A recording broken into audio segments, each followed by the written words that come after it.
Imaginarium Studio and its network of video production professionals set out to create a passion project called Love and Hate. We shot the film at Founders Museum, Pioneer Village, just outside of Thunder Bay, Ontario. The train station at Pioneer Village was the ideal location for us to set the film. We did have a couple of major obstacles. One of them was that the surrounding area outside of the train station was not really conducive to the look of the film. We had to basically green screen the background, all the elements that we didn't want to see, green screen them on location, and then replace them in post-production. We wanted the location for the film to be desolate, with a suggestion of industry in the background. In order to achieve this, we photographed a bunch of locations around Thunder Bay and stitched together a 360-degree view, a virtual view that we could use to match our live action cameras with the virtual cameras.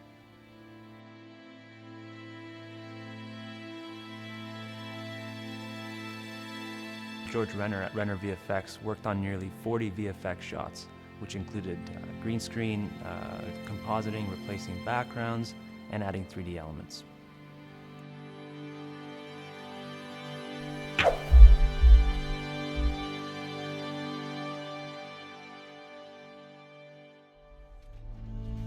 The train was obviously a huge part of the film, but early on we weren't sure if we were ever going to see the train because we weren't exactly sure how we were going to achieve this. Certainly there was no way of getting a real train to the station. Once we started entertaining the idea that yes, we need to see a train in the film, we knew that it was going to have to be 3D. In the end, we settled on the New York Central Dreyfus Hudson locomotive, which had the right aesthetic.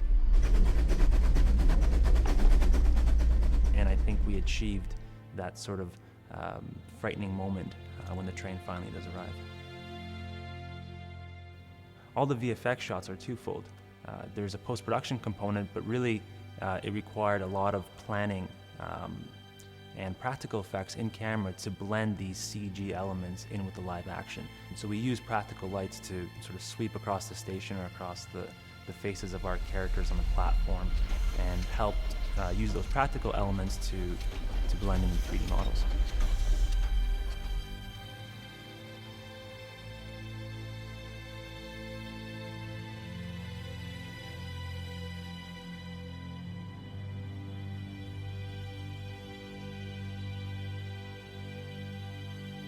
The location audio was also not conducive for the film. Here's an example of the reference audio captured on location. Would you be so kind? No need to be shy. And it made the audio engineers do this. Ultimately, we had to hand over a silent film to Dining Room Studios. So Dave Angel and Chris Dorota over at Dining Room basically recorded every line of dialogue, every sound effect, everything you hear in the film. They recorded it in studio, mixed it, synced it, and delivered a completely designed soundscape for the film. Now listen to the same scene with the sound mix. Would you be so kind? No need to be shy. These two components, visual effects and sound design, along with all of the other elements necessary in creating a film, art direction, cinematography, wardrobe, makeup, lighting, gripping, all of these elements together play a part in creating this world that we're bringing to the screen.